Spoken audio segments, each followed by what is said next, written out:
இன்றைய தேவ செய்தியின் தலைப்பு, இனி நீ அழுது கொண்டிராய். ஏசாயா தீர்க்கதரிசியின் புஸ்தகம் 30வது அதிகாரம் 18 முதல் 21 வசனங்கள். ஆனாலும் உங்களுக்கு இறங்கும்படி கர்த்தர் காத்திருப்பார், உங்கள் மேல் மனதுருகும்படி எழுந்திருப்பார். கர்த்தர் நீதி செய்கிற தேவன், அவருக்கு காத்திருக்கிற அனைவரும் பாக்கியவான்கள். சீயோனை சேர்ந்த ஜனங்கள் எருசலேமில் வாசமாயிருப்பார்கள். இனி நீ அழுது கொண்டிராய். உன் கூப்பிடுதலின் சத்தத்துக்கு அவர் உருக்கமாயிறங்கி அதை கேட்ட உடனே உனக்கு மறு உத்தரவு அருளுவார். ஆண்டவர் உங்களுக்கு துன்பத்தின் அப்பத்தையும் உபத்திரவத்தின் தண்ணீரையும் கொடுத்தாலும் உன் போதகர்கள் இனி ஒருபோதும் மறைந்திருக்க மாட்டார்கள். உன் கண்கள் உன் போதகர்களை காணும். நீங்கள் வலது புறமாய் சாயும் போதும் இடது புறமாய் சாயும் போதும் வழி இதுவே, இதிலே நடவுங்கள் என்று உங்களுக்கு பின்னாடி சொல்லும் வார்த்தையை உங்கள் காதுகள் கேட்கும். இந்த 2025வது ஆண்டின் கடைசி மாதத்தில் வந்துவிட்டோம். இன்னும் ஒரு சில நாட்களுக்குள் புதிய வருடத்திற்குள் நுழைய போகிறோம். இந்த ஆண்டிலே எத்தனையோ கஷ்டங்கள், மனவேதனைகள், நிந்தைகள் என்று பல பிரச்சனைகளை சந்தித்து விட்டுதான் இந்த ஆண்டின் இறுதி மாதத்திற்குள் வந்திருக்கிறோம். கஷ்டங்கள் தீர்ந்துவிடும், எதிர்பார்ப்புகள் நடந்துவிடும் என்று நினைத்து நினைத்து 11 மாதங்கள் போய்விட்டது. சங்கீதம் 90வது சங்கீதம் 15வது வசனத்தில் தேவ மனுஷனாகிய மோசே இப்படியாக ஜெபிக்கிறார்: தேவரீர், எங்களை சிறுமைப்படுத்தின நாட்களுக்கும் நாங்கள் துன்பத்தை கண்ட வருஷங்களுக்கும் சரியாய் எங்களை மகிழ்ச்சியாக்கும் என்று சொல்லி, மோசேயை போல நாமும் பலர் அப்படி ஜெபித்து இருக்கலாம். வரப்போகிற புதிய ஆண்டாவது நம்முடைய கஷ்டங்கள் தீர்ந்து விடாதா? நம்முடைய எதிர்பார்ப்புகள் நிறைவேறி விடாதா? வருகிற இந்த ஆண்டாவது நம்முடைய வாழ்க்கையில மகிழ்ச்சியான ஆண்டாக இருக்காதா என்று ஒவ்வொரு நாளும் நீங்கள் ஏங்கிக் கொண்டிருந்திருக்கலாம். அதனால் தான் கர்த்தர் இன்றைக்கு நமக்கு ஒரு அருமையான வார்த்தையை கர்த்தர் கொடுக்கிறார்: இனி நீ அழுது கொண்டிருந்தாய் என்று. இந்த 2025வது ஆண்டில் நீங்கள் கடந்து வந்த பாதைகள் கண்ணீரின் பாதைகளாக இருக்கலாம், அவமானத்தின் பாதைகளாக இருக்கலாம். அதனால் தான் கர்த்தர் உங்களை பார்த்து சொல்லுகிறார். ஏசாயா தீர்க்கதரிசியின் புஸ்தகம் 30வது அதிகாரம் 18வது வசனம். ஆனாலும் உங்களுக்கு இறங்கும்படி கர்த்தர் காத்திருப்பார், உங்கள் மேல் மனதுருகும்படி எழுந்திருப்பார். கர்த்தர் நீதி செய்கிற தேவன், அவருக்கு காத்திருக்கிற அனைவரும் பாக்கியவான்கள். நாமும் காத்திருந்தவர்கள் தானே. இன்று நடக்கும், என்று நடக்கும், என்று நடக்கும் என்று சொல்லி சொல்லியே 11 மாதங்கள் ஓடிவிட்டது. அதை ஆண்டவர் ஒரு காத்திருப்பின் கணக்கில் வைப்பார். அல்லாஹ் கவனித்துக் கொள்ள வேண்டும். இனி நீ அழுது கொண்டிராய் என்று சொல்லுகிறாரே, அப்படி என்றால் உன் கண்ணீருக்கு பதில் கொடுக்கிறார். நீ கடந்து வந்த கண்ணீரின் பாதை அறிந்த கர்த்தர் அதற்கு ஒரு முற்றுப்புள்ளி வைக்கத்தான் இனி நீ அழுது கொண்டிராய் என்று உங்களை பார்த்து சொல்லுகிறார். இனி நீ அழுது கொண்டிராய் என்றார். ஏதோ ஒரு காரியம் உங்கள் இருதயத்தை வேதனைப்படுத்தி கொண்டு இருந்திருக்கலாம். ஏதோ ஒரு காரியத்தில் நீங்கள் ஏமாந்து அந்த ஏமாற்ற நிமித்தம் துக்கத்தோடு இருந்து கொண்டிருக்கலாம். ஏதோ ஒரு காரியத்தில் தோல்விக்கு மேல் தோல்வியை நீங்கள் சந்தித்துக் கொண்டு இருக்கலாம். ஏதோ ஒரு காரியம் நீங்கள் நினைத்தது நடக்காமல் இருக்கலாம்.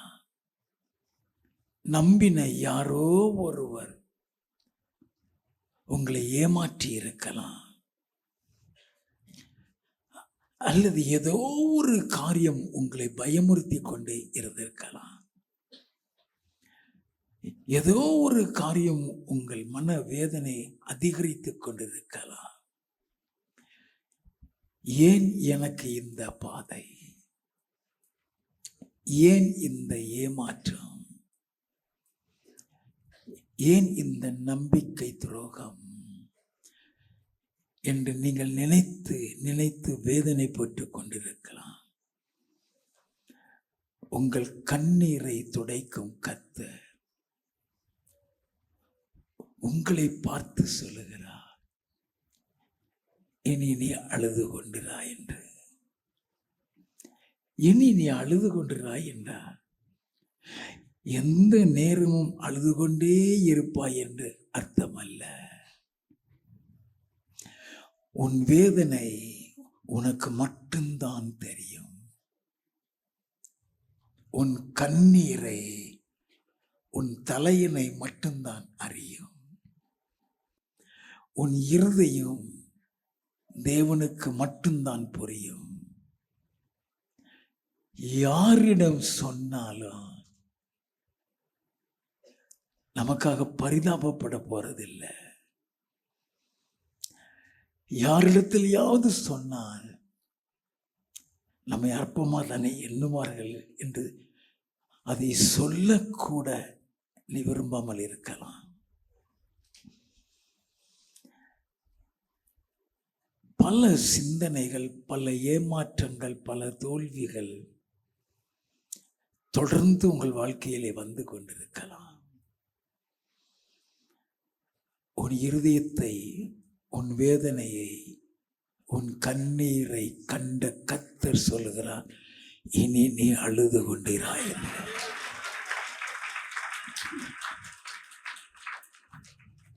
அழுகை என்பது பகிரங்கமாக வெளிப்படுகிற அனுபவமும் உண்டு. இருதயத்திற்குள் மறைந்து கிடக்கிற அனுபவமும் உண்டு. சிலருடைய கவலை, மனவேதனை வெளியே தெரியவே தெரியாது. இருதயத்தில் மறைந்து கிடக்கும். அது கண்ணீராய் வெளிப்படும். அவர்கள் தங்கள் இருதய வேதனையை யாரிடம் சொன்னாலும் யாரும் புரிந்து கொள்ளவும் முடியாது.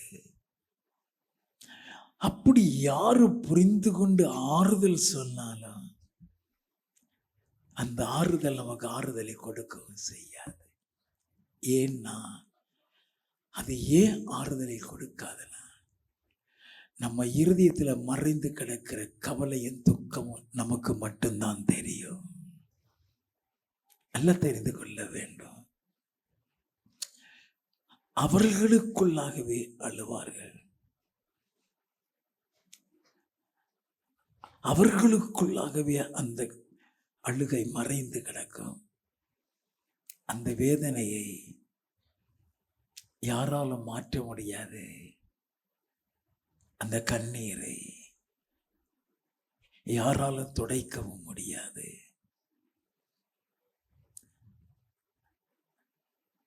சில வேதனைகள், சில கண்ணீர்கள் பகிரங்கமா வெளிப்பட்டுரும்.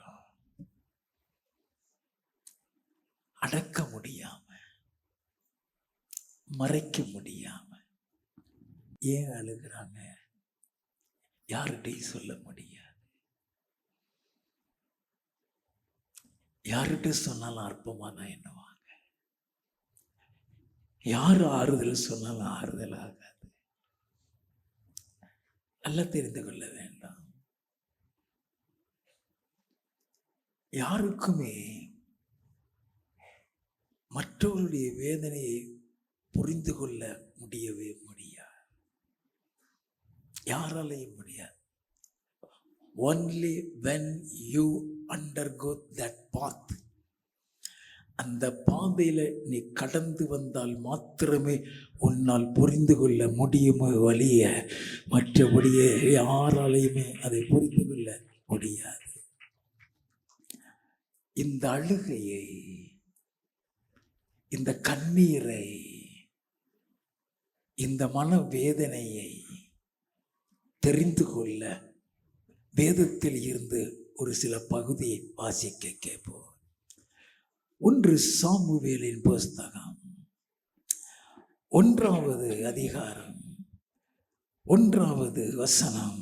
எப்பிராயிம் மலை தேசத்தில் இருக்கிற சோப்பீம் எனப்பட்ட ராமதாயிம் ஊரானாகிய ஒரு மனுஷன் இருந்தான். அவனுக்கு எல்கானா என்று பேர். அவனுக்கு எல்கானா என்று பெயர். 2வது வசனம். அவனுக்கு 2 மனைவிகள் இருந்தார்கள். ஒருத்தி பேர் அன்னாள், மற்றவள் பேர் பெனினாள். பெனினாளுக்கு பிள்ளைகள் இருந்தார்கள், அன்னாளுக்கு பிள்ளை இல்லை. ஒருத்திக்கு பிள்ளைகள் இருக்குது, ஒருத்திக்கு பிள்ளை இல்லை.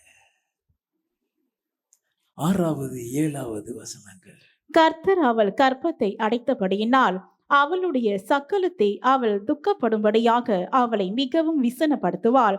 அவள் கர்த்தருடைய ஆலயத்திற்கு போகும் சமயத்தில் அவன் வருஷந்தோறும் அந்த பிரகாரமாய் செய்வான். இவள் அவளை மனமடிவாக்குவாள். அப்பொழுது அவள் சாப்பிடாமல் அழுது கொண்டிருப்பாள். அழுது கொண்டே இருப்பாள். நல்ல கவனிங்க, இது யாராலையுமே புரிஞ்சுக்கிட முடியாது. ஒரு மனைவியை கணவனால் புரிந்து கொள்ள முடியும், ஒரு கணவனை மனைவியால் புரிந்து கொள்ள முடியும், வேறு யாராலுமே புரிந்து கொள்ள முடியாது. அவள் அழுகிறா அழுகிறா அழுகிறா. அவளுக்கு ஆண்டவர் ஒரு அருமையான கணவரை கொடுத்திருந்தார். அவளை அதிகம் நேசிக்கிற ஒரு கணவன். எதுவுமே அவளுக்கு இரட்டிப்பான பங்கு தான் கொடுப்பான். அவளுக்கு குழந்தை இல்லையே, குழந்தை இல்லாதனால அவன் வெறுத்துறல, அவள் அதிகம் நேசிக்கிறான். அவ அழுகிறத பார்த்து அவளுக்கு ஒரு தகப்பனை போல ஒரு ஆறுதலான வார்த்தை கூறுகிறான். வாசிப்போம். அவள் புருஷனாகிய எல்கானா அவளை பார்த்து, அன்னாளே, ஏன் அழுகிறாய்? ஏன் சாப்பிடாதிருக்கிறாய்? ஏன் சஞ்சலப்படுகிறாய்? 10 குமாரரை பார்க்கிலும் நான் உனக்கு அதிகம் அல்லவா என்றான். இந்த மாதிரி ஒரு வார்த்தை யாரால சொல்ல முடியும்? நல்ல கவனிங்க. It's really a comforting word. ஆனா அது அவளை ஆறுதல் படுத்தல. அது யாராலையும் ஆறுதல் படுத்த முடியாது. நல்ல கவனிங்க. சில கவலைகளை ஆறுதல் படுத்திடலாம், சில கண்ணீரின் பாதைகளை ஆறுதல் படுத்த முடியாது. நான் இருக்கிறேம்மா, உனக்கு 10 குழந்தையை பகில் நான் பெரிதல்லவா, தகப்பனுக்கு தகப்பனாய் இருக்கிறேன், புருஷனுக்கு புருஷனாய் இருக்கிறேன், உனக்கு இதை விட உனக்கு என்ன வேணும்னு சொல்றா. அவளுக்கு அதில் ஆறுதல் வரவில்லை, அழுகிறா. தேவ சமூகத்தில் போய் அழுகிறா. 10வது வசனம். அவள் போய் மனம் கசந்து மிகவும் அழுது கர்த்தரை நோக்கி விண்ணப்பம் பண்ணி மனம் கசந்து மிகவும் அழுது கர்த்தரை நோக்கி விண்ணப்பம் பண்ணுகிறார். 12வது வசனத்தில் இருந்து அவள் கர்த்தருடைய சந்நிதியில் வெகு நேரம் விண்ணப்பம் பண்ணுகிற போது ஏலி அவள் வாயை கவனித்துக் கொண்டிருந்தான். அன்னாள் தன் இருதயத்திலே பேசினாள். இருதயத்தில் பேசினால் அர்த்தம் தெரியுமா? அங்க ஒரு ஆசாரியம் உட்கார்ந்திருக்கான். அவன் காதுல கூட இவ கேட்கறது விழுந்துடக்கூடாது. அவன் யார்கிட்டையுமே சொல்லல அவன் கவலைய. It can not be shared with anyone.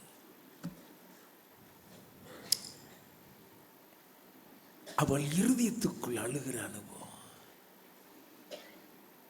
யார்கிட்ட சொன்ன யாரு புரிஞ்சுக்கிடுவாங்க? ஆசாரியன் போய் சொன்னா கர்த்தர் தருவாருமா, உனக்காக நான் ஜெபிக்கிறேன் மட்டும்தான் சொல்லும், ஆறுதலாயிருமா. அதனால அவன்கிட்டையும் சொல்லல. அவ அழுகிற சத்தம் வெளியே கேட்காம இருக்க இருதயத்துக்குள்ள அழுகிறா, வாய்க்குள்ள முணங்குறா. அந்த விண்ணப்பம் அவளுக்கும் கர்த்தருக்கும் மட்டும்தான் தெரியும். வாசிப்போம். அவளுடைய உதடுகள் மாத்திரம் அசைந்தது, அவள் சத்தமோ கேட்கப்படவில்லை. ஆகையால் அவள் வெறித்திருக்கிறாள் என்று ஏலி நினைத்து அவளை நோக்கி, நீ எதுவரைக்கும் வெறித்திருப்பாய்? உன் குடியை உன்னை விட்டு விலக்கு என்றான். அதற்கு அன்னாள் பிரதியுத்தரமாக, அப்படி அல்ல என் ஆண்டவனே, அப்படி அல்ல என் ஆண்டவனே, நான் மன கிளேசம் உள்ள ஸ்திரீ. நான் திராட்சரசமாகிலும் மதுவாகிலும் குடிக்கவில்லை. நான் கர்த்தருடைய சந்நிதியில் என் இருதயத்தை ஊற்றிவிட்டேன். நல்ல கவனிங்க.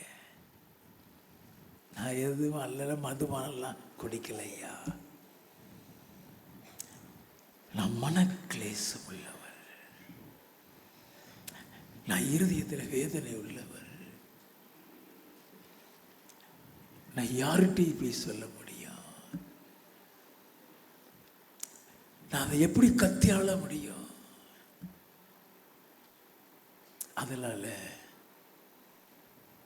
அவருடைய சமூகத்தில் என் இருதயத்தை எல்லாம் ஊற்றி விட்டேன். ஏசாயா தீர்க்கதரிசியின் புஸ்தகம் 30வது அதிகாரம் 19வது வசனம். சீயோனை சேர்ந்த ஜனங்கள் எருசலேமில் வாசமாயிருப்பார்கள். இனி நீ அழுது கொண்டிராய். இனி நீ அழுது கொண்டிராய். உன் கூப்பிடுதலின் சத்தத்துக்கு அவர் உருக்கமாய் இறங்கி அதை கேட்ட உடனே உனக்கு மறு உத்தரவு அருளுவார். உன் கூப்பிடுதலின் சத்தத்திற்கு அவர் உருக்கமாய் இறங்கி அதுக்கு பதில் கொடுப்பாரே. அந்த பதிலை இந்த அன்னாள் பார்க்கிறார். 1 சாமுவேல் 1வது அதிகாரம் 18லிருந்து 20 வரை. அப்பொழுது அவள், உம்முடைய அடியாளுக்கு உம்முடைய கண்களிலே தயை கிடைக்க கடவுது என்றாள். பின்பு அந்த ஸ்திரீ புறப்பட்டு போய் போஜனம் செய்தாள். அப்புறம் அவள் துக்க முகமாய் இருக்கவில்லை.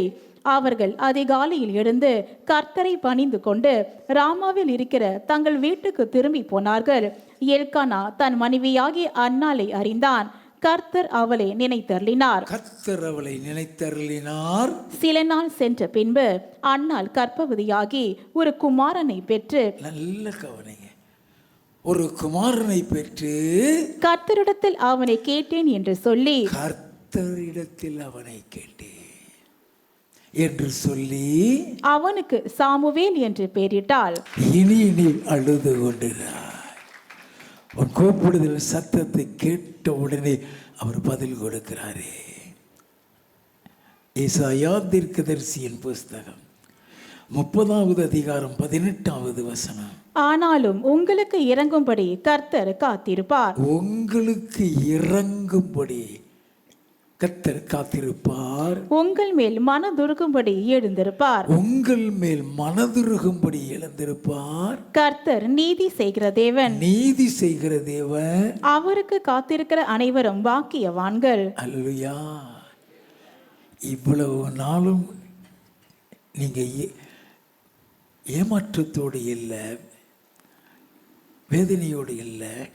இதை கர்த்தர் காத்திருக்கிற கணக்கில் எடுத்து விடுவார். அல்லேலூயா.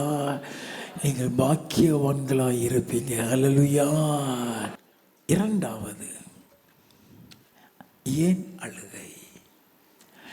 எதையோ ஒன்றை இழந்து போனதுனால ஒரு அழுகை. ஆண்டவர் அழுக இனி அழுது கொண்டிருந்தானே சொல்றாரு.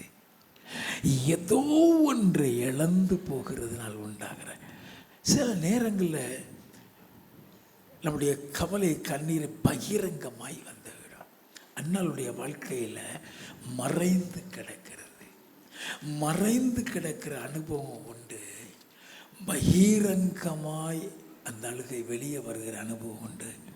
ஒன்று சாமுவேலின் புஸ்தகம் 30வது அதிகாரம் முதல் 4 வசனங்களை வாசிக்க கேட்போம். தாவீதும் அவன் மனுஷரும் 3ஆம் நாளிலே சிக்லாகுக்கு வந்து சேருகிறதற்குள்ளே அமலேக்கியர் தென்புறத்து சீமையின் மேலும் சிக்லாகின் மேலும் விழுந்து சிக்லாகை கொள்ளையடித்து அதை அக்கினியால் சுட்டெரித்து அதில் இருந்த ஸ்திரீகளாகிய சிறியவர்களையும் பெரியவர்களையும் சிறைப்பிடித்து ஒருவரையும் கொன்று போடாமல் அவர்களை பிடித்து கொண்டு தங்கள் வழியே போய்விட்டார்கள். தாவீதும் அவன் மனுஷரும் அந்த பட்டணத்திற்கு வந்தபோது இதோ அது அக்கினியால் சுட்டெரிக்கப்பட்டது என்றும் தங்கள் மனைவிகளும் தங்கள் குமாரரும் தங்கள் குமார்த்திகளும் சிறைப்பிடித்து கொண்டு போகப்பட்டார்கள் என்றும் கண்டார்கள். அப்பொழுது தாவீதும் அவனோடு இருந்த ஜனங்களும் அழுகிறதற்கு தங்களில் பலனில்லாமல் போக மட்டும் சத்தமிட்டு அழுதார்கள். சத்தமிட்டு அழுகிறதுக்கே பலன் இல்லாமல் போகுது. சில நேரங்களில் can't control the sorrow in heart. இருதயத்துக்குள்ள அந்த துக்கத்தை வைத்திருக்க முடியாது. சில அங்கே அவ வெளியே சொல்ல முடியாமல் அழுகிற அனுபவம். சத்தம் போட்டு அழுகிறான். அவனுடைய உடைமைகள் போயிருச்சுது, அவனுடைய நம்பிக்கை போயிருச்சுது, அவனோடு வந்த அவனுடைய மனைவிமார்கள் போயிட்டாங்க. தாவீது தன்னை ஒரு அனாதையை போல பார்க்கிறான், சத்தமிட்டு அழுகிறான். 8வது வசனம். தாவீது கர்த்தரை நோக்கி, நான் அந்த தண்டை பின்தொடர வேண்டுமா, அதை பிடிப்பேனா என்று கேட்டான். அதற்கு அவர், அதை பின்தொடர், அதை நீ பிடித்து சகலத்தையும் திருப்பிக் கொள்வாய் என்றார். நல்ல கவனிங்க. எது இழந்தியோ அதை நீ பெற்றுவாப்பா. அன்று சொல்றப்போ 17 முதல் 20 வசனங்கள். அவர்களை தாவீது அன்று சாயங்காலம் தொடங்கி மறுநாள் சாயங்காலம் மட்டும் முறியடித்தான். ஒட்டகங்கள் மேல் ஏறி ஓடிப்போன 400 வாலிபர் தவிர அவர்களில் வேறொருவரும் தப்பவில்லை. அமலேக்கியர் பிடித்து கொண்டு போன எல்லாவற்றையும் தன்னுடைய 2 மனைவிகளையும் தாவீது விடுவித்தான். அவர்கள் கொள்ளையாடி கொண்டு போன எல்லாவற்றிலும் சிறியதிலும் பெரியதிலும் குமாரரிலும் குமார்த்திகளிலும் ஒன்றும் குறைபடாமல் எல்லாவற்றையும் தாவீது திருப்பிக் கொண்டான். நல்ல கவனிங்க. எதை இழந்து போனீங்களோ இந்த மாதத்திலேயே அதை திரும்ப பெற போகிறீங்க. இழந்து போனதுனால வேதனை, இழந்து போனதுனால அழுகை. நல்லா தெரிந்து கொள்ள வேண்டாம். புலம்பி இருப்பான், ஐயோ இது நம்பி கொடுத்தனே, நம்பி செஞ்சனே, ஏமாத்திட்டானே, நம்பிக்கை துரோகம் பண்ணி விட்டார்களே. எத்தையோ இழந்துக்க. அது பணமாக இருக்கலாம், நகையாக இருக்கலாம், பொருளாக இருக்கலாம், வீடாக இருக்கலாம். Something what you have lost you will regain it again. நீ இழந்து போனதை திரும்ப பெற போகிறாய். அல்லேலூயா. நம்பர் 3, புறக்கணிக்கப்பட்டதினால் உண்டாகிற அழுகை. லூக்கா எழுதின சுவிசேஷம் 7வது அதிகாரம் 37 முதல் 39 வரை. அப்பொழுது அந்த ஊரில் இருந்த பாவியாகிய ஒரு ஸ்திரீ அவர் பரிசேயன் வீட்டிலே பந்து இருக்கிறதை அறிந்து ஒரு பரணியில் பரிமள தைலம் கொண்டு வந்து அவருடைய பாதங்களின் அருகே பின்னாக நின்று அழுது கொண்டு அவருடைய பாதங்களை தன் கண்ணீரினால் நனைத்து தன் தலை மயிரினால் துடைத்து அவருடைய பாதங்களை முத்தம் செய்து பரிமள தைலத்தை பூசினாள். அவ ஒரு பாவத்தை செய்து விட்டார். அந்த செய்த பாவத்தினைத்தான் உலகம் அவளை புறக்கணிக்குது. அவள்கிட்ட பேச மாட்டேங்கிறாங்க, அவளை ஓரம் கட்டுறாங்க, அவளை வீட்டுக்குள்ள அனுமதிக்க மாட்டேங்கிறாங்க. அவ இருதயத்தில் ஒரு தாங்க முடியாத துக்கம். இந்த பாவத்தினால தானே ஒதுக்கப்பட்டு போயிருக்கிறோம். இந்த பாவத்தினால தானே வெறுக்கப்பட்டு போயிருக்கிறோம். இதற்கு ஒரு விமோச்சனம் கிடைக்காதா?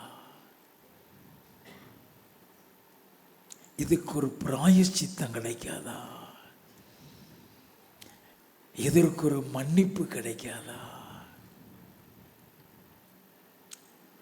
அந்த எதிர்பார்ப்புல இயேசுவின் பாதத்தில் வந்து விழுந்து அழுது கொண்டிருக்கிறார். வாசிப்போம். அவரை அழைத்த பரிசேயன் அதை கண்டபோது இவர் தீர்க்கதரிசியாயிருந்தால் தம்மை தொடுகிற ஸ்திரீ இன்னாள் என்றும் இப்படிப்பட்டவள் என்றும் அறிந்திருப்பார். இவள் பாவியா இருக்கிறாளே என்று தனக்குனே சொல்லி கொண்டான். அவ செய்த பாவத்தினால அவளை வீட்டுக்குள்ள கூட விட மாட்டேங்கிறான். அவ ஆண்டவர் தொடர்றத கூட அவன் விரும்ப மாட்டேங்கிறான்.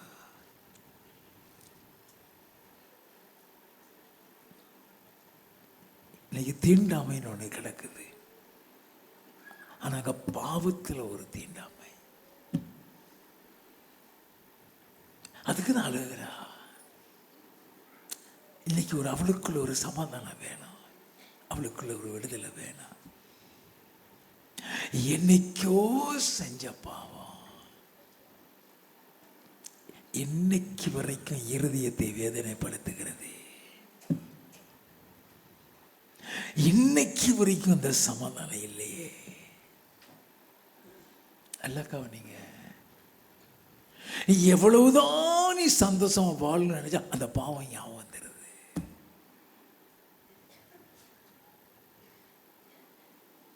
நல்லா கவனிக்க வேண்டும்.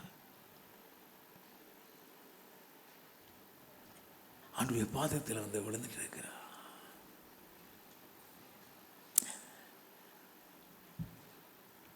எசாயா தீர்க்கதரிசியின் புஸ்தகம் 30வது அதிகாரம் 18-19. ஆனாலும் உங்களுக்கு இறங்கும்படி கர்த்தர் காத்திருப்பார். இறங்கும்படி என்னைக்கு நீ ஆண்டவரிடத்தில் வரமாட்டா என்று காத்திருப்பாரு. என்னைக்கு வந்து நீ இப்படி அழமாட்டாய் அவர் பாதத்தில், உன்னை மன்னிச்சு உன்னை ஒரு புதிய மனுஷனாக புதிய மனுஷியாக மாற்றுகிறதற்கு விரும்புகிற கர்த்தர் காத்து கொண்டிருப்பாரா? வாசிப்போம். உங்கள் மேல் மனதுருகும்படி எழுந்திருப்பார். கர்த்தர் நீதி செய்கிற தேவன். அவருக்கு காத்திருக்கிற அனைவரும் பாக்கியவான்கள். சீயோனை சேர்ந்த ஜனங்கள் எருசலேமில் வாசமாயிருப்பார்கள். இனி நீ அழுது கொண்டிராய். இனி நீ அழுது கொண்டிராய். உன் கூப்பிடுதலின் சத்தத்துக்கு அவர் உருக்கமாயிறங்கி அதை கேட்ட உடனே உனக்கு மறு உத்தரவு அருளுவார். இப்பொழுது அவளுக்கு ஒரு மறு உத்தரவு கொடுக்கிறார். நல்ல கவனிங்க. அவளுடைய கண்ணீருக்கு ஒரு முற்றுப்புள்ளி வைக்கிறார். லூக்கா எழுதின சுவிசேஷம் 7வது அதிகாரம் 47, 48. ஆதலால் நான் உனக்கு சொல்லுகிறேன், இவள் செய்த அநேக பாவங்கள் மன்னிக்கப்பட்டது, இவள் செய்த அநேக பாவங்கள் மன்னிக்கப்பட்டது. இவள் மிகவும் அன்பு கூர்ந்தாலே, எவனுக்கு கொஞ்சம் மன்னிக்கப்படுகிறதோ அவன் கொஞ்சமாய் அன்பு கூறுவான் என்று சொல்லி அவளை நோக்கி உன் பாவங்கள் மன்னிக்கப்பட்டது என்றார். இறங்கும்படி காத்திருப்பார். உன் பாவங்கள் மன்னிக்கப்பட்டது. 50வது வசனம். அவர் ஸ்திரீயை நோக்கி, உன் விசுவாசம் உன்னை ரட்சித்தது, சமாதானத்தோடே போ என்றார். எத்தனை சமாதானம் இருதயத்துக்குள்ள வந்திருக்க. அந்த அழுகைக்கு கர்த்தர் ஒரு முற்றுப்புள்ளி வைத்து விட்டார். நல்லா கவனிக்க வேண்டாம். சில நேரங்களில்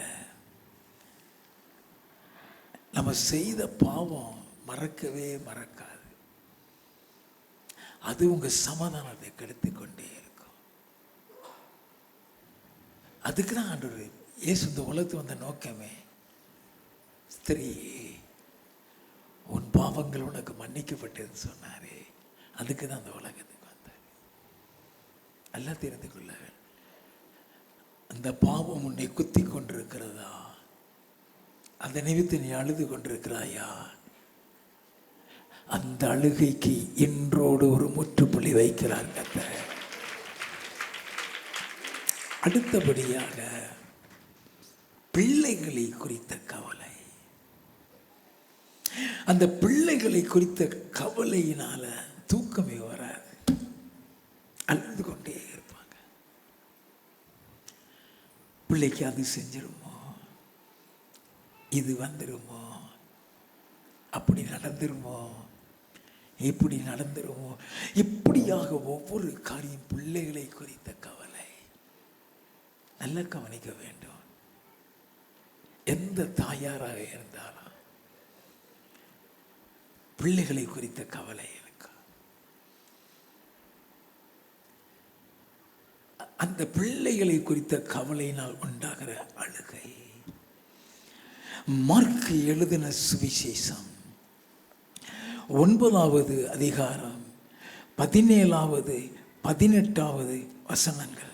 அப்பொழுது ஜன கூட்டத்தில் ஒருவன் அவரை நோக்கி, போதகரே, ஊமையான ஒரு ஆவி பிடித்த என் மகனை உம்மிடத்தில் கொண்டு வந்தேன். அது அவனை எங்கே பிடித்தாலும் அங்கே அவனை அலைக்கழிக்கிறது. எங்க பிடிச்சாலும் அவனை அலைக்கழிக்கிறது. அப்பொழுது அவன் நுரை தள்ளி பல்லை கடித்து சோர்ந்து போகிறான். ஒரு பெத்த பிள்ளைக்கு இப்படி நடக்கும்போது தாய் தகப்பனுடைய இருதயம் எத்தனை வேதனைப்படும். 22வது வசனத்தில் இருந்து, இவனை கொல்லும்படிக்கு அது அநேகந்தரும் தீயிலும் தண்ணீரிலும் தள்ளிற்று. நீர் ஏதாகிலும் செய்யக்கூடுமானால் எங்கள் மேல் மனதிறங்கி எங்களுக்கு உதவி செய்ய வேண்டும் என்றான். இயேசு அவனை நோக்கி, நீ விசுவாசிக்க கூடுமானால் ஆகும், விசுவாசிக்கிறவனுக்கு எல்லாம் கூடும் என்றார். உடனே பிள்ளையின் தகப்பன், விசுவாசிக்கிறேன் ஆண்டவரே, என் அவிசுவாசம் நீங்கும்படி உதவி செய்யும் என்று கண்ணீரோடு சத்தமிட்டு சொன்னான். கண்ணீரோடு சொல்லுகிறான். அந்த பிள்ளையுடைய நிலைமை அவனுக்கு தான் தெரியும். விசுவாசிக்கிறேன், ஆனாலும் அப்பா அவிசுவாசம் வருது. ஆண்டவரே, என் பிள்ளைக்கு விடுதலை கிடைக்கணும், என் பிள்ளைக்கு ஒரு நிரந்தர சுகம் கிடைக்கணும் ஆண்டவரே. அழுகை, கண்ணீர். நல்லா கவனிங்க. பிள்ளைகளை குறித்து அவள் அழுகை, கண்ணீர். வாசிப்போம். அப்பொழுது ஜனங்கள் கூட்டமாய் ஓடி வருகிறதை இயேசு கண்டு அந்த அசுத்த ஆவியை நோக்கி, ஊமையும் செவிடுமான ஆவியே, இவனை விட்டு புறப்பட்டு போ, இனி இவனுக்குள் போகாது என்று நான் உனக்கு கட்டளையிடுகிறேன் என்று அதை அதட்டினார். அப்பொழுது அது சத்தமிட்டு அவனை மிகவும் அலைக்கடித்து புறப்பட்டு போயிற்று. அவன் செத்து போனான் என்று அநேகர் சொல்லத்தக்கதாக செத்தவன் போல் கிடந்தான். இயேசு அவன் கையை பிடித்து அவனை தூக்கினார். உடனே அவன் எழுந்திருந்தான். அந்த தகப்பனுக்கு எத்தனை மகிழ்ச்சி இருக்கும். நல்ல கவனிங்க. உன் பிள்ளையை குறித்த கவலை உனக்கு இருக்குதா? உன் பிள்ளையினுடைய படிப்பை குறித்த கவலை உனக்கு இருக்குதா?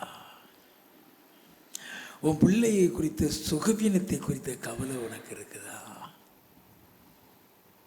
எப்பயோ இருக்க வந்துட்டு போகிற வியாதியை குறித்து கவலை இருக்குதா? எழுதி வச்சுக்கிடுங்க. இந்த நாளிலிருந்து உன் பிள்ளை நல்ல சுகத்தோடு இருப்பான். உன் பிள்ளைகளை குறித்த கவலை கர்த்தர் இந்த நாளில் உன்னை விட்டு நிரந்தரமாய் எடுத்து போடுகிறார்.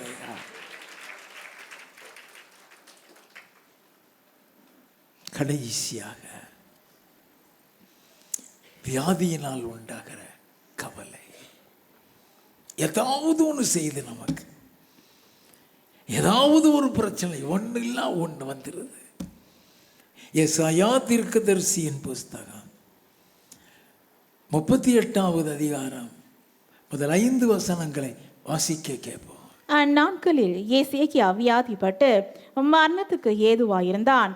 அப்பொழுது ஆமோத்சின் குமாரனாகிய ஏசாயா என்னும் தீர்க்கதரிசி அவனிடத்தில் வந்து அவனை நோக்கி, நீர் உமது வீட்டு காரியத்தை ஒழுங்குபடுத்தும், நீர் பிழைக்க மாட்டீர், மரித்து போவீர் என்று கர்த்தர் சொல்லுகிறார் என்றான். நல்ல கவனிங்க, அது மரணத்துக்கு ஏதுவான ஒரு வியாதி. அதனால அந்த வியாதியில் நீ செத்து போயிடுவ, பிழைக்க மாட்ட, உன் வீட்டு காரியத்தை செட்டில் பண்ணிடு, ஒழுங்குபடுத்திடுன்னு ஆண்டவர் சொல்லி விடுறாரு. வாசிப்போம். அப்பொழுது எசேக்கியா தன் முகத்தை சுவர் புறமாக திருப்பிக் கொண்டு கர்த்தரை நோக்கி, ஆ கர்த்தாவே, நான் உமக்கு முன்பாக உண்மையும் மன உத்தமுமாய் நடந்து உமது பார்வைக்கு நலமானதை செய்தேன் என்பதை நினைத்தருளும் என்று விண்ணப்பம் பண்ணி எசேக்கியா மிகவும் அழுதான். அவனுடைய வியாதி, அவனுடைய மரணம், பயம். சில நேரங்களில் நமக்கு அடிக்கடி வருகிற வியாதியினாலேயே கவலை, அழுகிறான். அதனால நான் இனி நீ அழுது கொண்டுறாங்கிற. வாசிப்போம். அப்பொழுது ஏசாயாவுக்கு உண்டான கர்த்தருடைய வார்த்தையாவது, நீ போய் எசேக்கியாவை நோக்கி, உன் தகப்பனாகிய தாவீதின் தேவனாயிருக்கிற கர்த்தர் சொல்லுகிறது என்னவென்றால், உன் விண்ணப்பத்தை கேட்டேன், உன் விண்ணப்பத்தை கேட்டேன், உன் கண்ணீரை கண்டேன், உன் கண்ணீரை கண்டேன். இதோ உன் நாட்களோட 15 வருஷம் கூட்டுவேன். ஒரு நாட்களோடு 15 வருஷம் செத்து போயிடும் தானே பயப்படுறீங்க? இந்த வியாதி வந்துருச்சோ, அந்த வியாதி வந்துருச்சோ, இங்கே ஒரு வழி எடுத்து அதுக்கு ஒரு வியாதியை நினைக்கிறீங்க, அந்த பக்கம் ஒரு வழி எடுத்தால் அதுக்கு ஒரு வியாதியை நினைக்கிறீங்க. ஏதாவது ஒரு வியாதி வந்துடும். ஒரு வியாதி இன்னும் வராது உங்களுக்கு. அல்லேலூயா. இனி நீ அழுது கொண்டிருக்கிறாய். எரேமியா தீர்க்கதரிசியின் புஸ்தகம் 33வது அதிகாரம் 6வது வசனம். இதோ நான் அவர்களுக்கு சௌக்கியமும் ஆரோக்கியமும் வர பண்ணி அவர்களை குணமாக்கி அவர்களுக்கு பரிபூர்ண சமாதானத்தையும் சத்தியத்தையும் வெளிப்படுத்துவேன். இனி இந்த வியாதி நிமித்தம் நீ அழப்போகிறது இல்லை. கர்த்தர் உனக்கு அற்புதம் செய்கிறார். இனி நீ அழுது கொண்டிராய். அல்லேலூயா.